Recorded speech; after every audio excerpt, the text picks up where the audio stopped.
Selamat pagi, Bapak Ibu pemegang saham dari PT Lapogo. Saya sebagai Direktur Keuangan akan menyampaikan ringkasan kinerja keuangan perusahaan selama tahun 2025. Di sini kami akan sajikan dengan melihat tiga rasio utama, yaitu return on asset, return on equity, dan debt to equity ratio, serta strategi yang kami prioritaskan untuk menjaga pertumbuhan yang sehat di dalam perusahaan ini. Dapat kita lihat secara umum, kinerja tahun 2025 menunjukkan pertumbuhan yang sehat.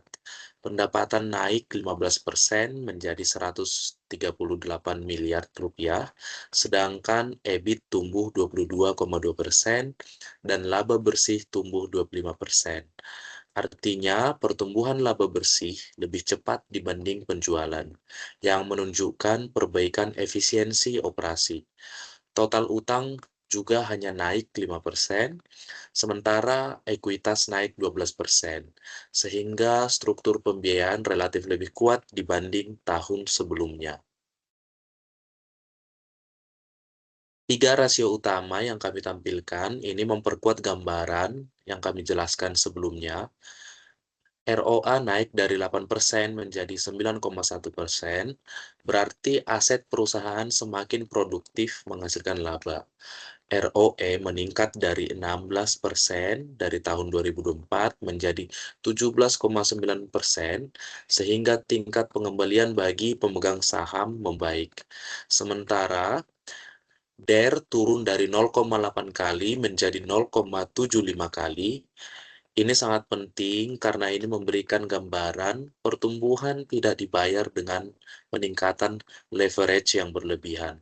Secara keseluruhan, profitabilitas membaik dan risiko struktur modal menurun. Kemudian, di sini kami paparkan kekuatan dan risiko yang ada. Dari sisi kekuatan, perusahaan memiliki momentum yang baik. Margin operasi membaik, profitabilitas naik, dan DER turun. Namun, di samping itu, kami tetap melihat 4 risiko, yaitu yang pertama, potensi kenaikan suku bunga, kedua, ekspansi yang terlalu agresif dapat mengangkat kembali leverage, ketiga, pertumbuhan pendapatan harus tetap diimbangi dengan disiplin biaya.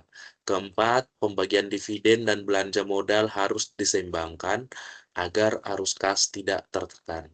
Karena itu, strategi kami bukan sekedar tumbuh cepat, tetapi tumbuh secara selektif dan tetap sehat.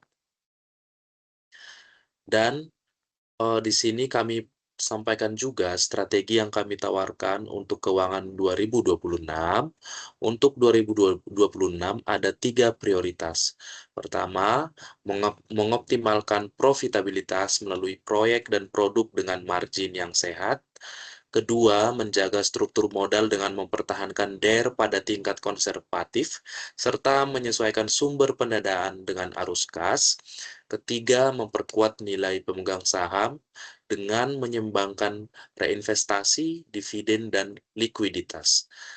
Dan dapat kami simpulkan, kinerja 2025 membaik, dan fokus kami berikutnya adalah memastikan pertumbuhan tetap berkualitas dan berkelanjutan.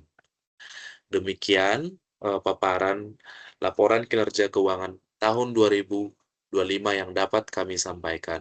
Terima kasih.